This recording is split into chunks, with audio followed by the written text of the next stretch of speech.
Drittens, die Wertform oder der Tauschwert.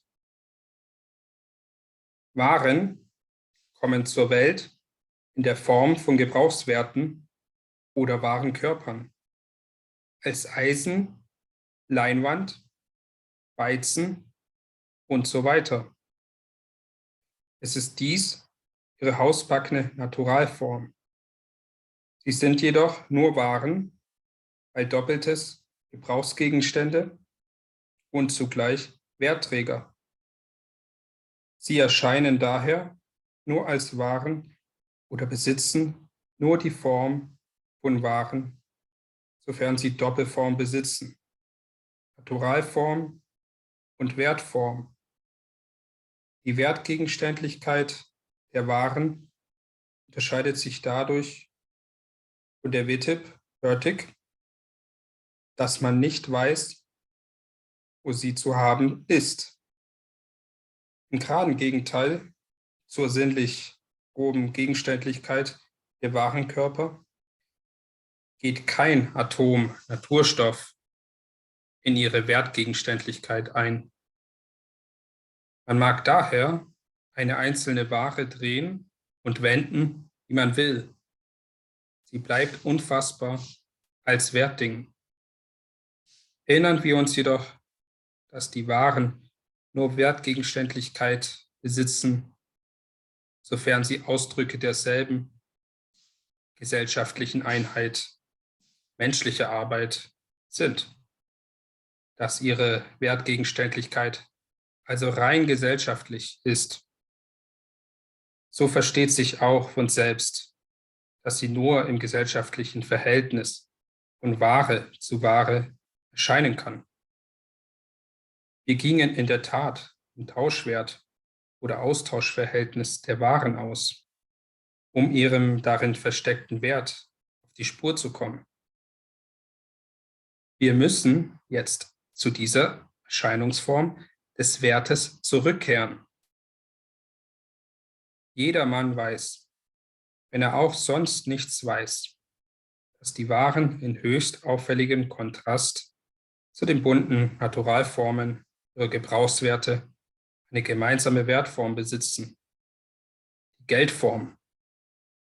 Hier gilt es jedoch zu leisten, was von der bürgerlichen Ökonomie nicht einmal versucht wird, nämlich die Entstehung dieser Geldform nachzuweisen.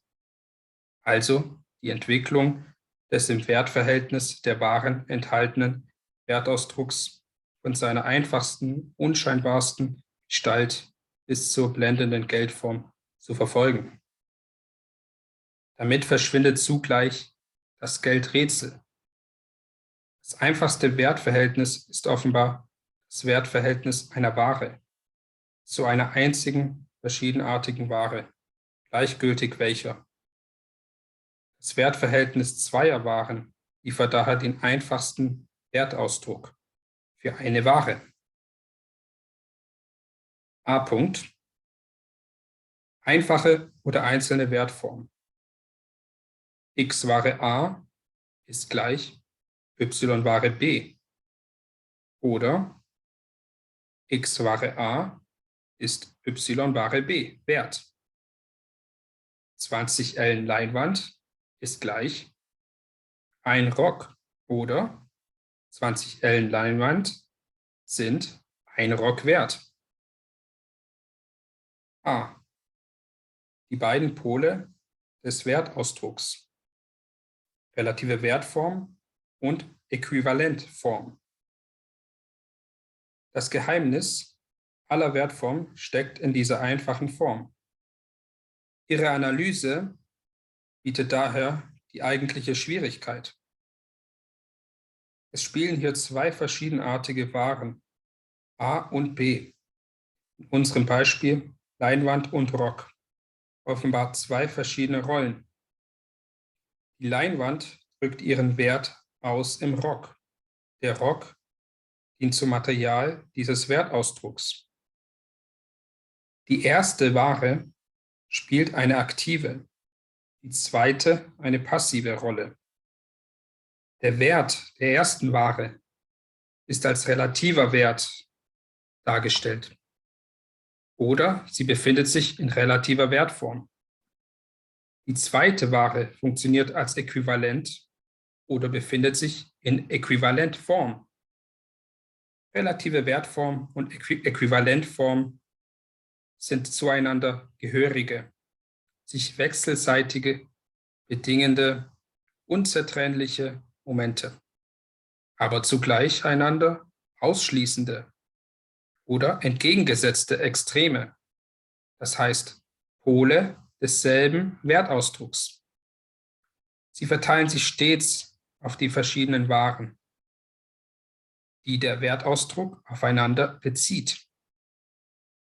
Ich kann zum Beispiel den Wert der Leinwand nicht in Leinwand ausdrücken.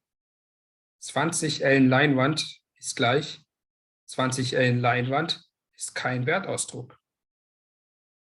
Diese Gleichung sagt vielmehr umgekehrt: 20 Ellen Leinwand sind nichts anderes als 20 Ellen Leinwand, ein bestimmtes Quantum des Gebrauchsgegenstandes Leinwand.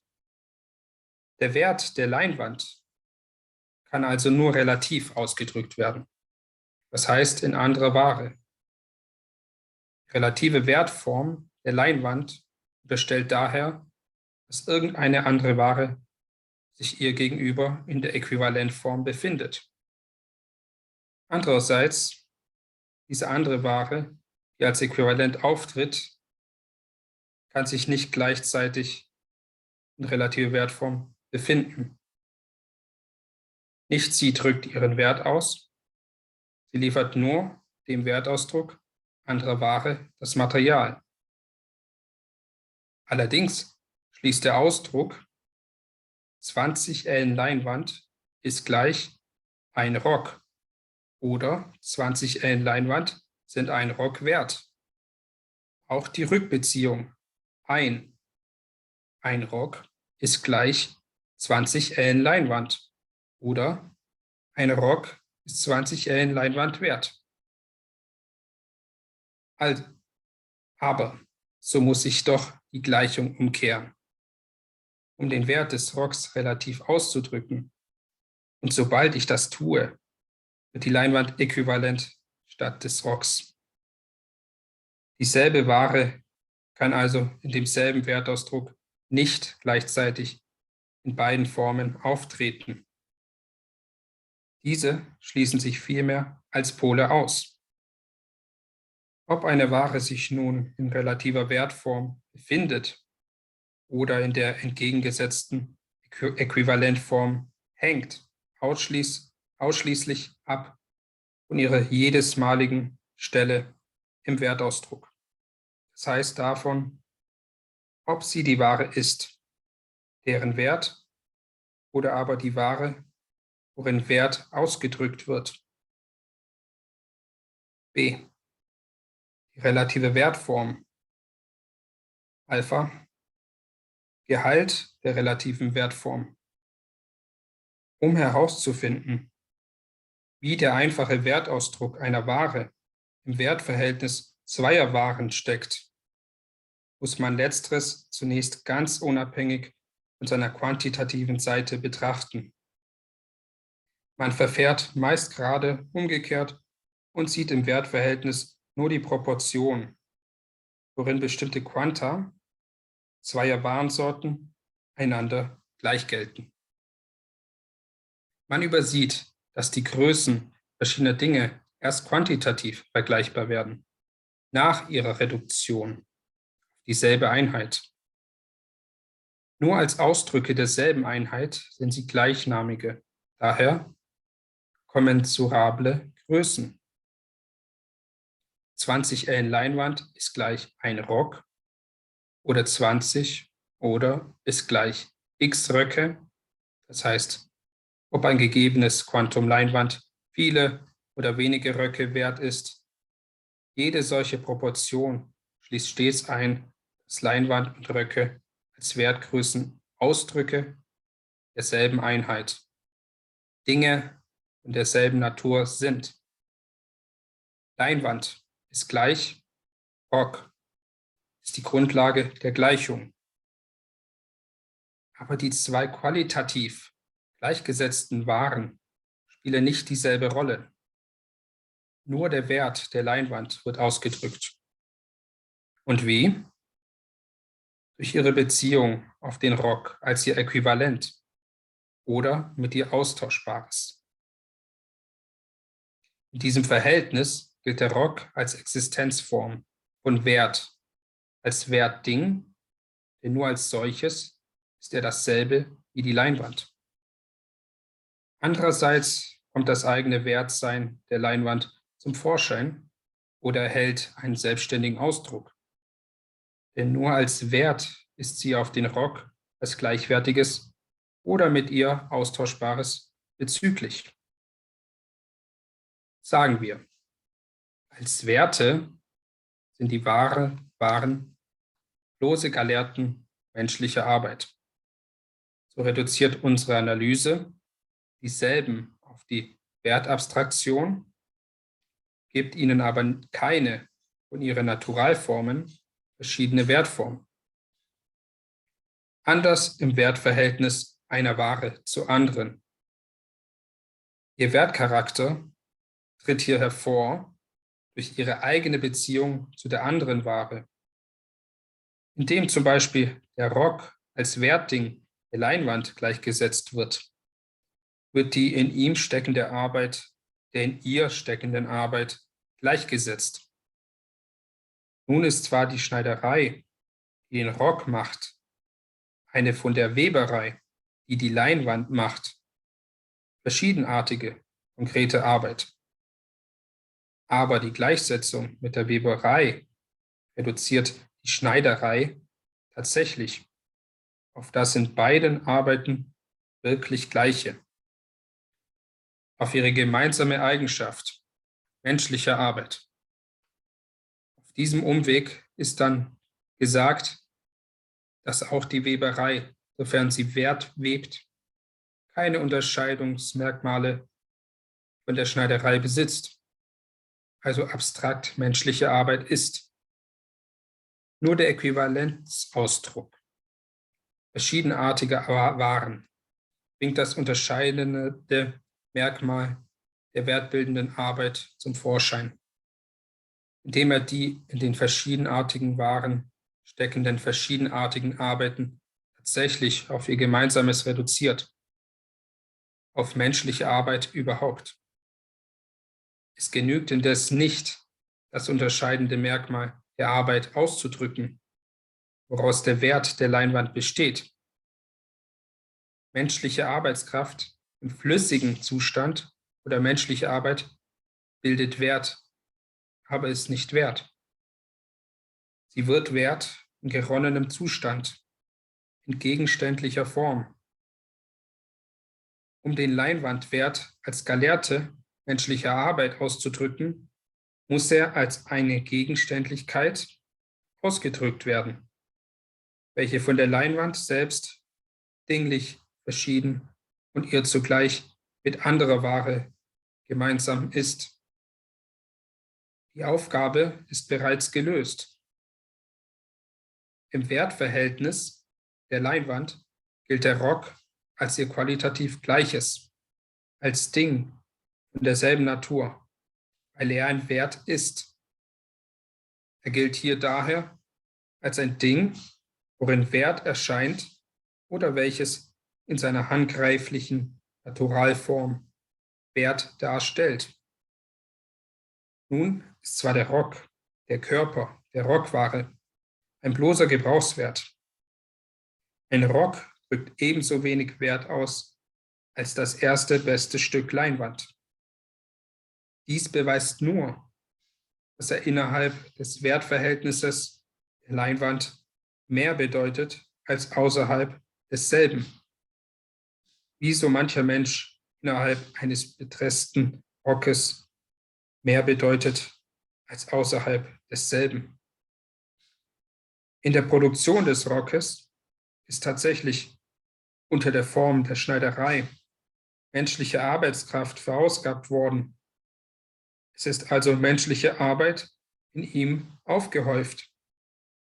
Nach dieser Seite hin ist der Rock Träger von Wert, gleich diese seine Eigenschaft selbst durch seine größte Fadenscheinigkeit nicht durchblickt.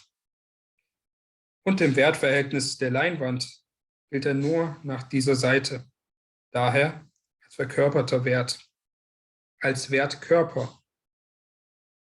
Trotz seiner zugeknöpften Erscheinung hat die Leinwand in ihm die stammverwandte schöne Wertseele erkannt.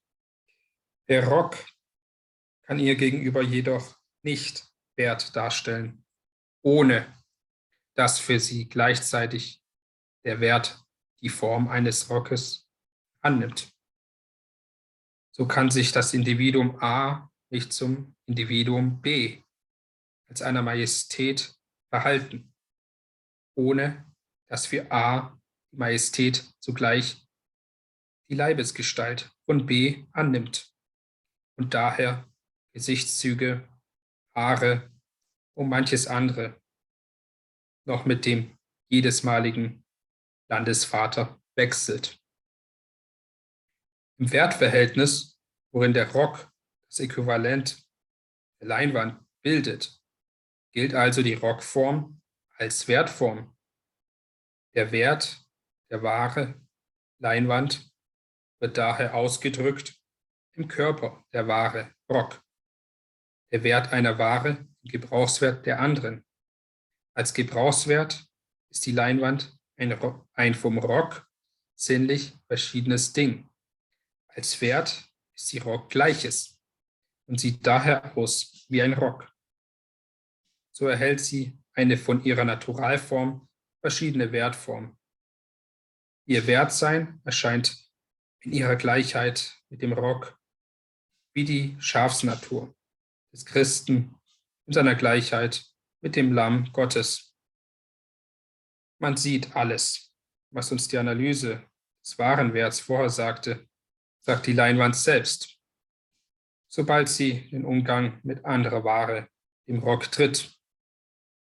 Nur verrät sie ihre Gedanken in der ihr allein geläufigen Sprache, der wahren Sprache. Um zu sagen, dass die Arbeit in der abstrakten Eigenschaft menschliche Arbeit ihren eigenen Wert bildet, sagt sie, dass der Rock, soweit er ihr gleich gilt, also Wert ist, aus derselben Arbeit besteht wie die Leinwand.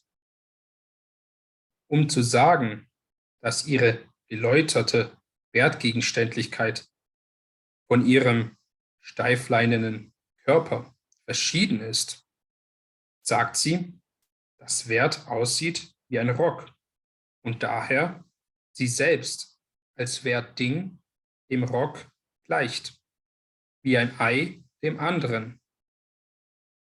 Nebenbei bemerkt hat auch die wahren Sprache außer dem Hebräischen noch viele andere mehr oder minder korrekte Mundarten.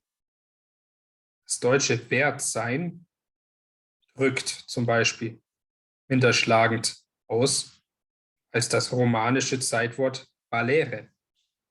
Valer, valoir, das die Gleichsetzung der Ware B mit der Ware A, der eigene Wertausdruck der Ware A, ist. Paris ist eine Messe wert.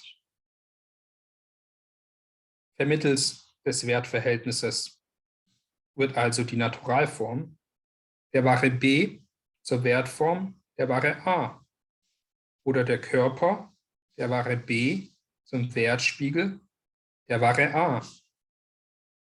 Indem sich die Ware A auf die Ware B als Wertkörper bezieht, als Verstofflichung menschlicher Arbeit, macht sie den Gebrauchswert B zum Stoff ihres eigenen Wertausdrucks. Der Wert der Ware A, so ausgedrückt im Gebrauchswert der Ware B, besitzt die Form des relativen Werts. Beta.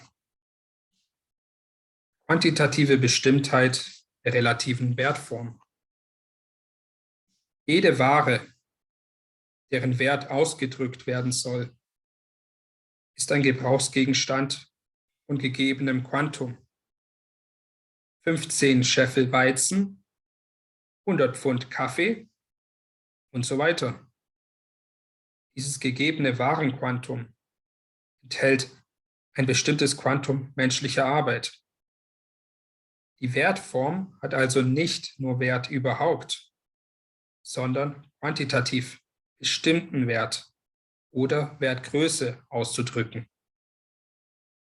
Im Wertverhältnis der Ware A zur Ware B, der Leinwand zum Rocke, wird daher die Warenart Rock nicht nur als Wertkörper überhaupt der Leinwand qualitativ gleichgesetzt, sondern einem bestimmten Leinwandquantum. Zum Beispiel 20 Ellen Leinwand, ein bestimmtes Quantum des Wertkörpers oder Äquivalenz, zum Beispiel ein Rock.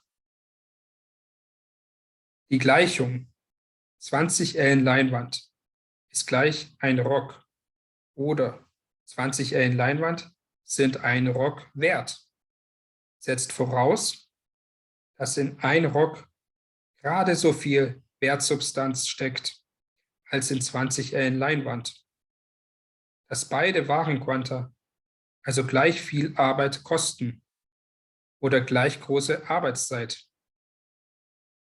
Die zur Produktion von 20 Ellen Leinwand oder ein Rock notwendige Arbeitszeit wechselt aber mit jedem Wechsel in der Produktivkraft der Weberei oder der Schneiderei. Der Einfluss solcher Wechsel auf den relativen Ausdruck der Wertgröße soll nun näher untersucht werden. Römisch 1. Der Wert der Leinwand wechsle, während der Rockwert konstant bleibt. Verdoppelt sich die zur Produktion der Leinwand notwendige Arbeitszeit, etwa infolge zunehmender Unfruchtbarkeit des flach tragenden Bodens, so verdoppelt sich ihr Wert. Statt 20 Ellen Leinwand ist gleich ein Rock, hätten wir 20 Ellen Leinwand ist gleich 2 Röcke. Da ein Rock jetzt nur halb so viel Arbeitszeit enthält als 20 Ellen Leinwand, nimmt dagegen die zur Produktion der Leinwand notwendige Arbeitszeit um die Hälfte ab, etwa infolge verbesserter Webstühle, so sinkt der Leinwandwert um die Hälfte. Demgemäß jetzt 20 Ellen Leinwand ist gleich ein halber Rock. Der relative Wert der Ware A, das heißt ihr Wert ausgedrückt in der Ware B, steigt und fällt also direkt wie der Wert der Ware A bei gleichbleibendem Wert der Ware B. Römisch 2. Der Wert der Leinwand bleibe konstant, während der Rockwert wechsle. Verdoppelt sich unter diesen Umständen die zur Produktion des Rocks notwendige Arbeitszeit, etwa infolge ungünstiger Wollschur, so haben wir statt 20 Ellen Leinwand ist gleich ein Rock, jetzt 20 Ellen Leinwand ist gleich ein halber Rock. Fällt dagegen der Wert des Rocks um die Hälfte, so 20 Ellen Leinwand ist gleich 2 Röcke. Bei gleichbleibendem Wert der Ware A fällt oder steigt daher ihr relativer in der Ware B ausgedrückter Wert im umgekehrten Verhältnis zum Wertwechsel von B. Vergleicht man die verschiedenen Fälle unter Römisch 1 und Römisch 2, so ergibt sich, dass derselbe Größenwechsel des relativen Werts aus ganz entgegengesetzten Ursachen entspringen kann. So wird aus 20 Ellen Leinwand ist gleich ein Rock Die Gleichung 20 Ellen Leinwand ist gleich 2 Röcke. Entweder weil der Wert der Leinwand sich verdoppelt oder der Wert der Röcke um die Hälfte fällt. Und 2, die Gleichung 20 Ellen Leinwand ist gleich ein halber Rock, entweder weil der Wert der Leinwand um die Hälfte sinkt oder weil der Wert des Rocks auf das Doppelte steigt.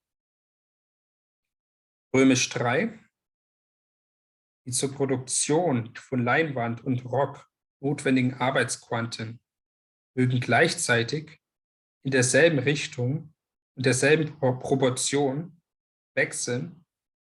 In diesem Falle nach wie vor 20 Ellen Leinwand ist gleich ein Rock, wie immer ihre Werte verändert seien.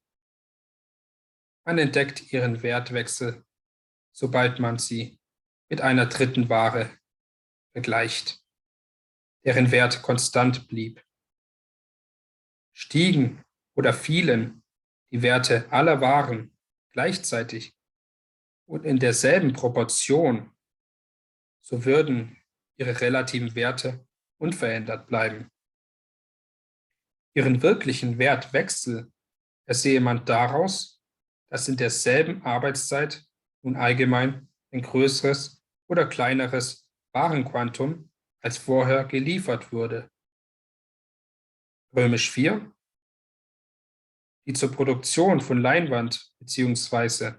Rock notwendigen Arbeitszeiten und daher ihre Werte mögen gleichzeitig in derselben Richtung wechseln, aber in ungleichem Grad oder in entgegengesetzter Richtung und so weiter.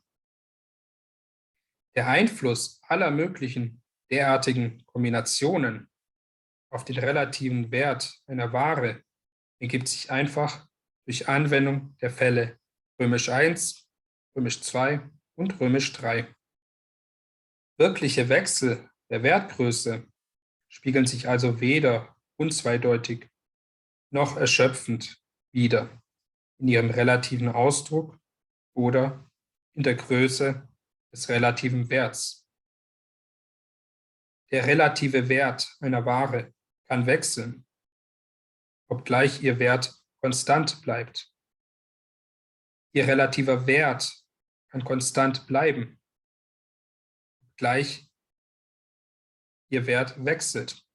Und endlich brauchen gleichzeitige Wechsel in ihrer Wertgröße und im relativen Ausdruck dieser Wertgröße sich keineswegs zu decken. C. Die Äquivalentform. Man hat gesehen, indem eine Ware A, die Leinwand, ihren Wert im Gebrauchswert einer verschiedenartigen Ware B, dem Rock, ausdrückt, drückt sie letzterer selbst eine eigentümliche Wertform auf, die des Äquivalents. Die Leinwandware bringt ihr eigenes Wertsein dadurch zum Vorschein, dass ihr der Rock ohne Annahme einer von seinen Körperformen verschiedenen Wertform gleich gilt. Die Leinwand drückt also in der Tat ihr eigenes Wertsein dadurch aus, dass der Rock unmittelbar mit ihr austauschbar ist. Die Äquivalentform einer Ware ist folglich die Form ihrer unmittelbaren Austauschbarkeit mit anderer Ware. Wenn eine Warenart wie Röcke einer anderen Warenart wie Leinwand zum Äquivalent dient, Röcke daher die charakteristische Eigenschaft erhalten, sich in unmittelbar austauschbarer Form mit Leinwand zu befinden, so ist damit in keiner Weise Proportion gegeben, worin Röcke und Leinwand austauschbar sind. Sie hängt da, die Wertgröße der Leinwand gegeben ist, von der Wertgröße der Röcke ab. Ob der Rock als Äquivalent die Leinwand als relativer Wert oder umgekehrt die Leinwand als Äquivalent und der Rock als relativer Wert ausgedrückt sei. Seine Wertgröße bleibt nach wie vor durch die zu seiner Produktion notwendige Arbeitszeit, also unabhängig von seiner Wertform bestimmt. Aber sobald die Warenart Rock im Wertausdruck die Stelle des Äquivalents einnimmt, erhält ihre Wertgröße keinen Ausdruck als Wertgröße. Sie tritt der Wertgleichung vielmehr nur als bestimmtes Quantum einer Sache auf. Zum Beispiel 40 Ellen Leinwand sind wert. Was? 2 Röcke. Weil die Warenart Rock hier die Rolle des Äquivalents spielt. Der Gebrauchswert Rock der Leinwand gegenüber als Wertkörper gilt. Genügt auch ein bestimmtes Quantum Röcke, um ein bestimmtes Wertquantum Leinwand auszudrücken. 2 Röcke können daher die Wertgröße von 20 Ellen Leinwand, aber sie können nie ihre eigene Wertgröße, die Wertgröße von Röcken, ausdrücken. Die oberflächliche Auffassung dieser Tatsache, dass das Äquivalent in der Wertgleichung stets nur die Form eines einfachen Quantums einer Sache, eines Gebrauchswerts besitzt, hat Bailey wie viele seiner Vorgänger und Nachfolger verleitet, im Wertausdruck ein nur quantitatives Verhältnis zu sehen. Die Äquivalentform einer Ware enthält vielmehr keine quantitative Wertbestimmung. Die erste Eigentümlichkeit, die bei Betrachtung der Äquivalentform auffällt, ist diese. Gebrauchswert wird zur Erscheinungsform seines Gegenteils, des Werts. Die Naturalform der Ware wird zur Wertform. Aber wohlgemerkt, dies quid pro quo, ereignet sich für eine Ware B. Rock oder Weizen oder Eisen und so weiter. Nur innerhalb des Wertverhältnisses, worin eine beliebige andere Ware A, Leinwand und so weiter zu ihr tritt. Nur innerhalb dieser Beziehung. Da keine Ware sich auf sich selbst als Äquivalent beziehen, also auch nicht ihre eigene Naturalhaut, zum Ausdruck ihres eigenen Werts machen kann, muss sie sich auf andere Ware als Äquivalent beziehen oder die Naturalhaut einer anderen Ware zu ihrer eigenen Wertform machen. Dies veranschauliche uns das Beispiel eines Maßes, welches den wahren Körpern als wahren Körpern zukommt. Das heißt, es Gebrauchswerten. Ein Zuckerhut bei Körper ist schwer und hat daher Gewicht. Aber man kann keinen Zuckerhut sein Gewicht ansehen oder anfühlen.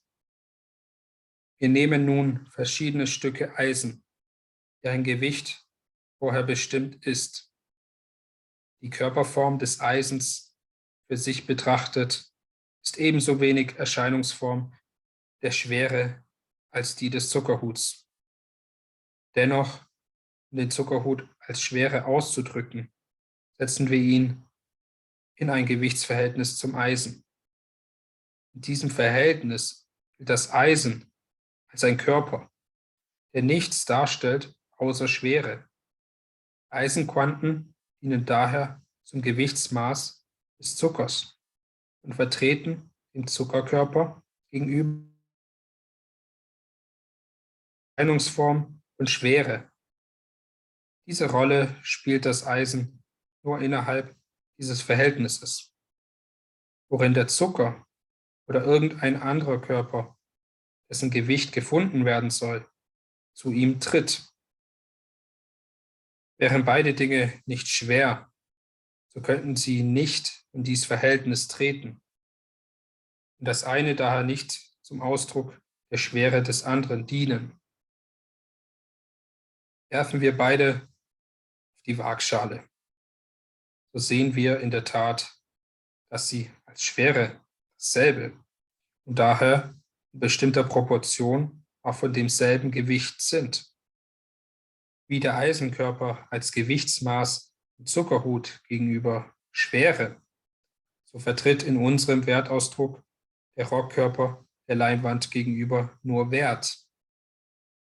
Hier hört jedoch die Analogie auf. Das Eisen vertritt im Gewichtsausdruck des Zuckerhuts eine beiden Körpern gemeinsame Natureigenschaft, ihre Schwere, während der Rock Wertausdruck der Leinwand eine übernatürliche Eigenschaft beider Dinge vertritt, ihren Wert, etwas rein Gesellschaftliches. Indem die relative Wertform einer Ware, zum Beispiel der Leinwand, ihr Wertsein als etwas von ihrem Körper und seinen Eigenschaften durchaus Unterschiedenes ausdrückt, zum Beispiel als Rockgleiches, deutet dieser Ausdruck selbst an, dass er ein gesellschaftliches Verhältnis verbirgt. Umgekehrt mit der Äquivalentform, sie besteht ja gerade darin, dass ein Warenkörper, wie der Rock, dies Ding, wie es geht und steht, Wert ausdrückt, also von Natur Wertform besitzt. Zwar gilt dies nur innerhalb des Wertverhältnisses, worin die Leinwandware auf die Rockware als Äquivalent bezogen ist.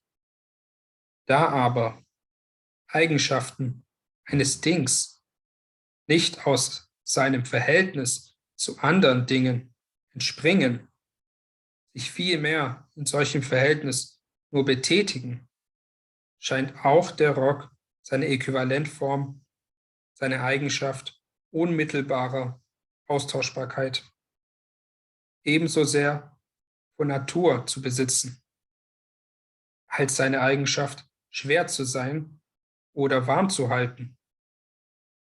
Daher das rätselhafte Äquivalentform, das den bürgerlich rohen Blick des politischen Ökonomen erst schlägt, sobald diese Form ihm fertig gegenübertritt in Geld.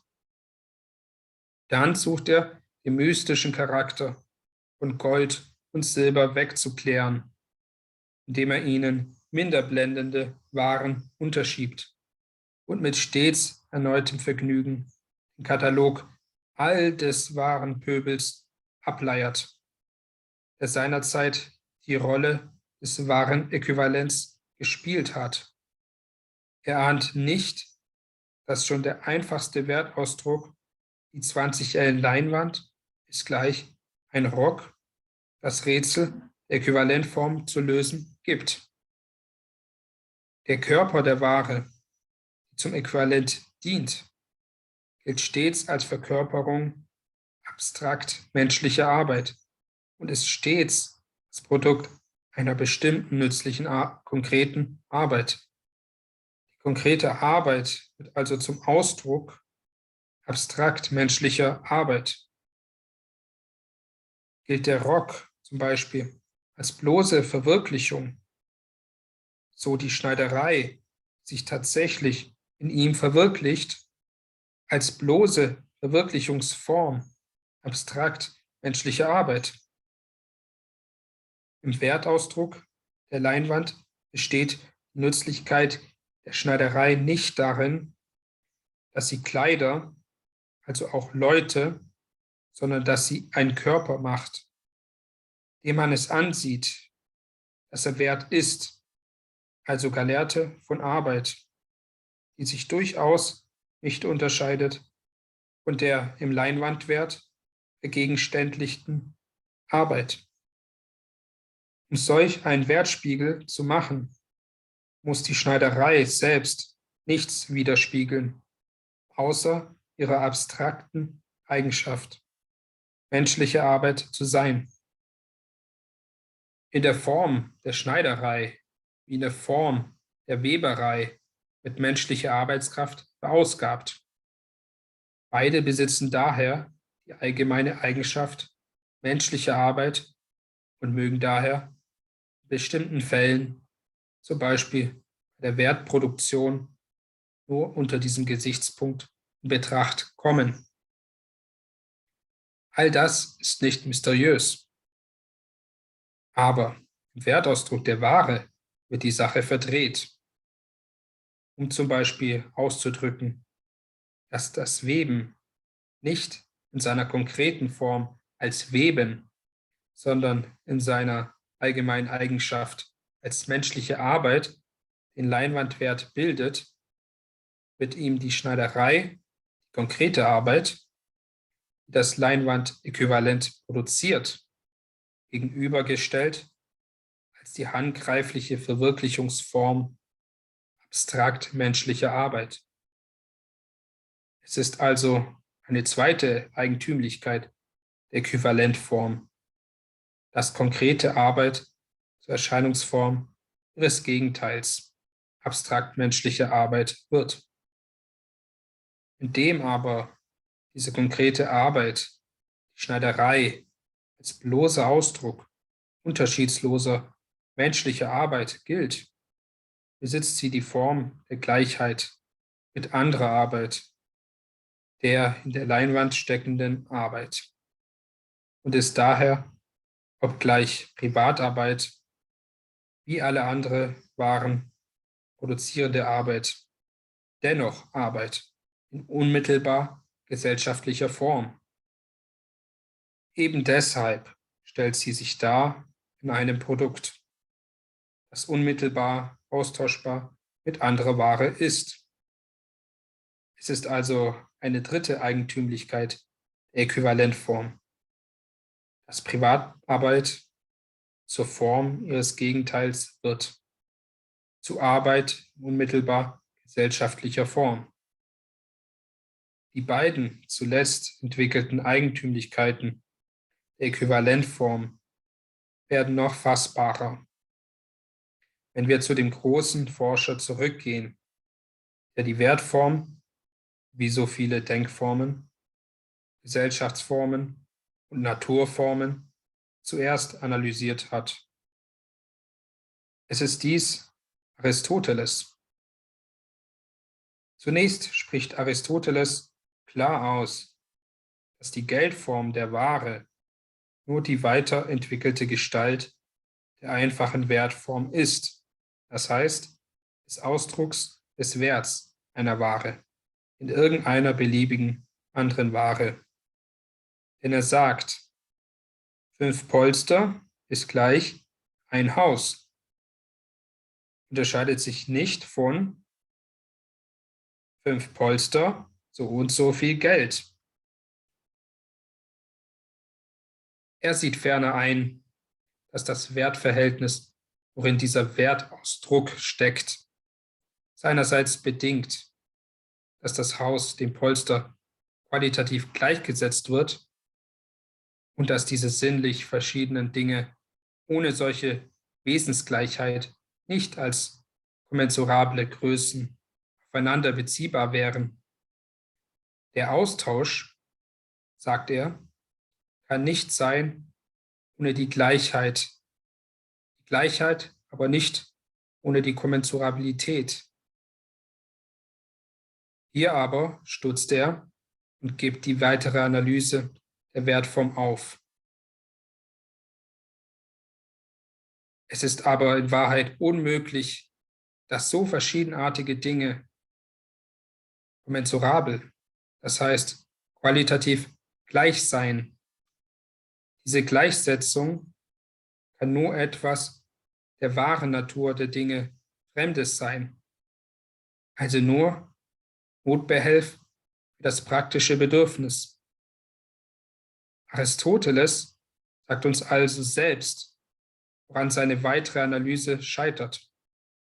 nämlich am Mangel des Wertbegriffs. Was ist das Gleiche? Das heißt, die gemeinschaftliche Substanz, die das Haus, wie das Polster im Wertausdruck des Polsters vorstellt. So etwas kann in Wahrheit nicht existieren, sagt Aristoteles. Warum?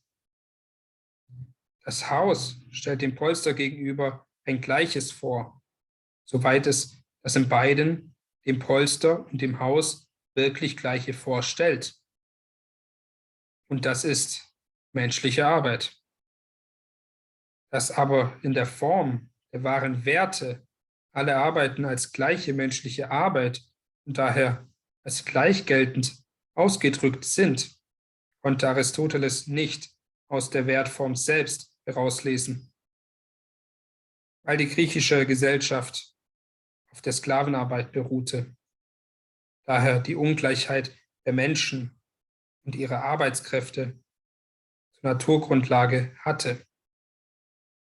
Das Geheimnis des Wertausdrucks, die Gleichheit, die gleiche Gültigkeit aller Arbeiten, weil und insofern sie menschliche Arbeit überhaupt sind, kann nur entziffert werden, sobald der Begriff der menschlichen Gleichheit bereits die Festigkeit eines Volksvorurteils besitzt.